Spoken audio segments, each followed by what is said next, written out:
Je partirai donc ce matin d'une histoire que j'ai trouvée sous la plume de la petite Thérèse, de l'enfant Jésus et de la Sainte Face. La petite Thérèse aimait raconter des histoires et elle en donne pas mal dans ses écrits, dans ses lettres, dans ses conseils à ses novices. Et donc c'est l'histoire d'un seigneur qui, pour manifester la gloire de sa famille et sa gloire propre, décide d'édifier une magnifique église immense. Et pour que toute la gloire retombe sur ses épaules, il fait passer au même moment un édit interdisant à toute personne de contribuer financièrement à la construction de cette église, parce qu'il veut vraiment que tout l'honneur retombe sur lui et sur sa famille. Donc nous sommes dans le temps féodal, donc à l'époque la construction des églises mettait beaucoup de temps, d'autant que c'est ici presque une cathédrale que notre Seigneur veut construire. Donc les années passent, une magnifique église sort de terre au bout de 10 ans, 15 ans de travaux. On arrive vraiment à percevoir ce que sera l'édifice dans sa face finale. Il y a là une pauvre femme qui, tous les matins, voit cette église sortir de terre et qui se dit, voilà, en la voyant, voilà, je loue le Seigneur. J'aimerais bien aussi pouvoir contribuer à cette construction, mais je sais qu'il y a cet édit que notre Seigneur avait autrefois sorti. Alors que faire? Alors elle voit souvent ces chevaux qui tirent, ces chevaux de trait qui tirent ces gros blocs de pierre pour la construction de cette église, et elle se dit, cette femme, eh bien ce que je vais faire, je vais respecter l'édit, je vais juste acheter, j'ai pas beaucoup de moyens, je vais juste acheter une botte de foin pour pouvoir nourrir ces chevaux. Ce qu'elle fait, et donc ainsi les chevaux peuvent avoir du foin frais pour se nourrir. Les années passent. Il fallait vraiment très longtemps pour construire une cathédrale. 15 ans après, eh bien, vient le jour enfin de l'inauguration de la cathédrale. Une messe, qui est une église, mais voilà, l'évêque se déplace, toutes les autorités, et quelques jours avant l'inauguration, avant la consécration de l'église, eh bien, le prince fait une inspection. Il a demandé à ce qu'une plaque soit mise à l'entrée de l'église avec la mention de son nom et de sa famille. Alors, donc les graveurs ont gravé tout cela, et là, il commence à inspecter, il regarde la plaque, et là, qu'est-ce qu'il découvre? Il découvre que ce n'est pas son nom qui figure sur la plaque, mais le nom d'une parfaite inconnue. Alors, il se dit que c'est une blague qu'on a dû lui faire, donc il fait aussitôt effacer l'inscription pour remettre son propre nom. Vient le jour de la consécration de l'église, donc il y a, comme toujours, encore aujourd'hui, on fait la même chose, il y a un bout de tissu qui protège la plaque. On enlève, devant toutes les sommités, devant les évêques, on enlève le tissu et on voit la plaque. Vous avez tous deviné quel nom figure sur cette plaque, nous dit la petite Thérèse. Eh bien, le nom d'une parfaite inconnue. Alors, ce prince est de mauvaise humeur, mais il vit la célébration, et puis, quelques jours après, il fait faire une enquête pour savoir qui est cette personne qui a osé ainsi mettre son nom sur cette église, alors que c'était son œuvre. Et là, finalement, on trouve une pauvre femme qui est très âgée maintenant. Elle ne se rappelle plus de cette botte de foin, mais à force de pression, d'interrogation, elle dit « Ah oui, je me rappelle, il y a très longtemps, il y avait 15 ans, j'ai pas fait grand-chose, hein. J'ai pas beaucoup d'argent, j'ai juste acheté un peu de foin pour nourrir les chevaux. » Et elle le dit avec un cœur et des larmes qui viennent à ses yeux, avec un cœur bouleversé, ce qui fait que la foule qui est là est prise aussi au cœur, et même le prince, finalement, qui prend cette décision de laisser le nom de cette femme. Voilà ce récit que donne la petite Thérèse, qui nous parle de ces deux gloires qui se trouvent dans notre page d'évangile. Il y a deux types de gloire. Il y a la gloire humaine, la gloire des stars, la gloire qu'incarne le prince dans cette histoire de la petite Thérèse. C'est une gloire qui est toute de surface. Il s'agit véritablement de construire la plus belle image de nous-mêmes.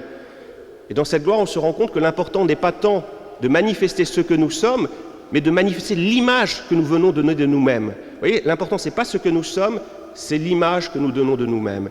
Et souvent, nous succombons à cette gloire, nous voulons donner une belle image de nous-mêmes. Moi, ça m'amuse toujours de regarder les murs de Facebook, comment on arrive à construire par des photos un récit personnel, c'est presque un storytelling d'une vie heureuse, d'une vie familiale merveilleuse. Voilà, on construit une image de nous-mêmes, et on veut que cette image soit la plus belle, la plus glorieuse. Ça, c'est pas du tout la gloire qui vient de Dieu. La gloire qui vient de Dieu, c'est cette gloire qu'incarne cette pauvre femme. C'est une gloire qui consiste non pas à se mettre en avant, mais à être véritablement transparent à l'action de Dieu. Notre femme, elle est glorieuse. Pourquoi elle est glorieuse? Parce qu'elle vient manifester l'être de Dieu, qui est un être d'amour, un être d'humilité. Un jour, un petit enfant se trouve dans une église dédiée à Sainte Jeanne d'Arc. C'est une église plus ancienne que la nôtre. C'est une église qui est baignée par le soleil. Alors je disais, c'est la même histoire hier soir, ça marchait, parce qu'il y avait du soleil. Aujourd'hui, il y a un peu moins de soleil. En tout cas, c'est une église baignée par le soleil, et il y a là un vitrail, beaucoup plus figuratif que les nôtres, qui représente précisément Jeanne d'Arc arrivant à Orléans. Mais il y a tellement de soleil qu'on n'y voit pas grand-chose. Et donc il y a un petit enfant avec ses parents qui contemple ce vitrail. Sa mère lui dit « Mais que vois-tu » Alors la femme regarde ce vitrail, enfin l'enfant regarde ce vitrail, et puis voilà, il y a tellement de soleil, on ne voit pas grand-chose, mais j'ai l'impression que je devine une femme qui est en armure. Et de poursuivre, ça doit être Sainte Jeanne d'Arc. La mère de famille dit oh, « Bravo, Jeanne d'Arc que nous allons fêter mardi, le 30 mai. C'est magnifique, tu as bien repéré Sainte Jeanne d'Arc, mais peux-tu me dire ce qu'est un saint ?» Eh bien, l'enfant regarde ce vitrail baigné par le soleil et il répond « Qu'est-ce que c'est qu'un saint ? C'est celui qui laisse passer la lumière, celui qui se laisse traverser par la lumière. » Eh bien, cette gloire qui se trouve au cœur de notre page d'évangile, c'est ça, c'est être transparent à l'action de Dieu. Ne pas chercher une gloire de surface, la gloire qui attire les projecteurs, qui veut vraiment bloquer la lumière sur nous, mais une simple transparence à l'action de Dieu. Et c'est ce que fait Jésus.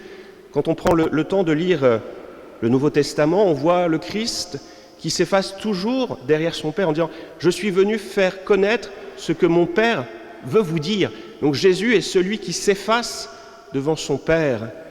Et puis Dieu le Père est finalement aussi celui qui s'efface devant son Fils. Cette sainteté, cette glorification, c'est vraiment tout simplement laisser au travers de notre vie toute la place au Seigneur.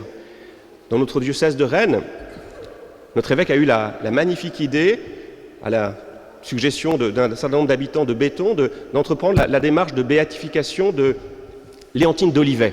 Je ne sais pas si vous la connaissez, mais c'est vraiment une belle figure qui nous dit quelque chose de profond sur cette gloire qui vient de Dieu. C'est une femme qui, aux yeux du monde, n'est pas du tout glorieuse. Hein. On n'a jamais parlé d'elle. Et pourtant, toute sa vie, qu'est-ce qu'elle a fait? Elle l'a consacrée à faire du catéchisme. Un catéchisme aux enfants de sa paroisse, jamais en cherchant à se mettre au devant de la scène, mais avec beaucoup d'humilité, eh bien, elle s'est efforcée, elle s'est donnée cette mission. Elle voulait être religieuse, mais voilà, elle devait s'occuper de ses parents, elle ne voulait pas abandonner ses parents. Donc, vraiment, une action toute simple, qui ne ferait pas une ligne dans un journal. On dirait, mais que dire sur cette femme? Il n'y a rien. Et pourtant, une femme glorieuse, parce qu'elle est transparente à l'action de Dieu, elle a manifesté l'action de Dieu. Et cette gloire, c'est intéressant quand on regarde l'étymologie du mot gloire en hébreu. Vous savez tous comment on dit gloire en hébreu? Romain? Qui m'écoute plus? Qui est en train de s'endormir? Alors il fallait que je le réveille. La gloire en hébreu, ça se dit comment? Tu ne le sais pas, c'est normal. C'est kavod. Je ne le savais pas avant de devenir religieux. La kavod, en hébreu, c'est ce qui donne du poids. Ça donne de la densité. Qu'est-ce qui nous glorifie? Qu'est-ce qui donne du sens à notre existence? Eh bien, ce n'est pas cette gloire de surface qui est toujours passagère et qui n'est jamais suffisante pour nous. Qu'est-ce qui donne du poids à notre vie? Eh bien, c'est la manifestation de l'amour du Christ. C'est une vie donnée au Seigneur. C'est ça qui rend heureux. C'est ça qui donne de la densité à la vie. Et il y a quelques jours, j'ai rencontré, et ça m'a un peu désolé, mais j'ai rencontré des parents d'un enfant, parce que l'enfant avait manifesté le désir de recevoir le baptême, et sa maman de m'expliquer, mais oui, mais est-ce que ça va être possible? Parce qu'il est quand même important que c'était une petite fille, notre fille fasse du sport, puisse étudier.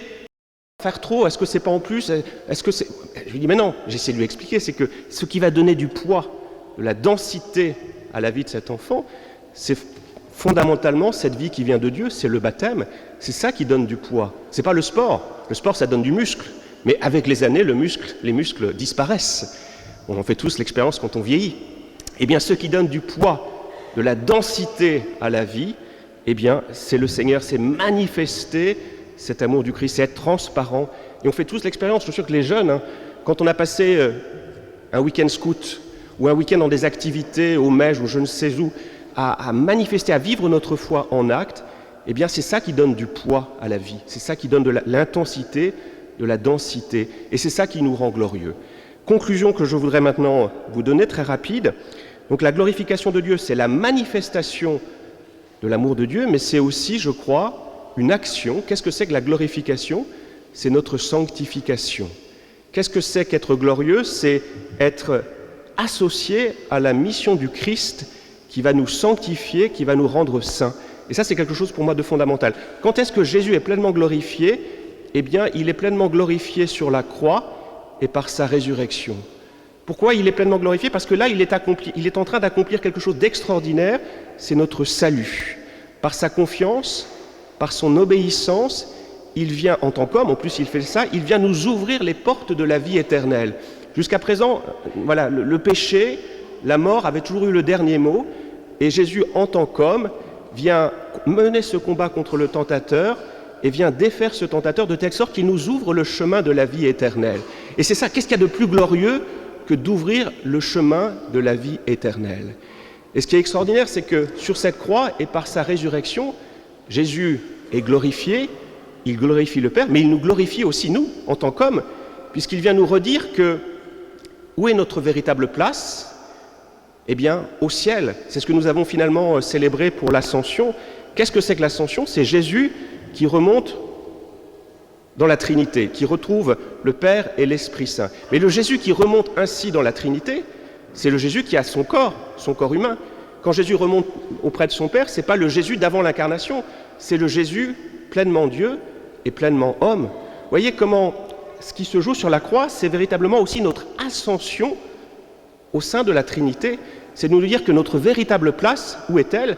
Ce n'est pas dans la gloire du monde, c'est précisément d'être au cœur de la Trinité. C'est là où Jésus nous conduit. Il a mené le combat pour nous, il nous ouvre ce chemin, il manifeste notre grandeur, voilà, notre sainteté, il nous sanctifie. Et nous aussi, nous sommes donc glorieux, nous participons à cette glorification à chaque fois que nous mettons nos pas dans les pas du Christ. Nous sommes associés à sa mission et nous sommes pleinement glorieux. La gloire, voilà, on se rend donc compte qu'il y a trois gloires qui sont finalement une seule gloire, même gloire, la gloire de Dieu, la gloire du Christ et la gloire de l'homme. Notre place, à nous tous, à vous tous, c'est d'être au cœur de la Trinité. Le frère Bernard Brault, qui est un frère dominicain, qui était un grand prédicateur, faisait cette remarque. Il disait: la seule hérésie qui devrait menacer des catholiques, c'est de faire de l'homme la quatrième personne de la Trinité. Tant l'amour de Dieu est tel, tant toute la mission de Dieu, c'est quoi? C'est de nous ramener là où nous avons notre place, c'est-à-dire dans la vie éternelle. Vraiment, ce que disait aussi saint Irénée avec cette célèbre formule, la gloire de Dieu, c'est l'homme debout, c'est l'homme vivant. Eh bien, vous voyez, c'est une glorification qui n'est pas une glorification de surface, mais qui est cette participation à la gloire de Dieu. Eh bien, soyons tous glorieux, nous pouvons tous nous réveiller, nous mettre debout pour manifester cette gloire qui vient de Dieu, qui est ce mouvement que Dieu veut pour chacun de nous. Il nous attend au sein de la Trinité, il nous attend dans la vie éternelle, et cette vie éternelle, nous l'avons entendu dans notre page d'évangile, c'est dès maintenant qu'elle commence. Amen.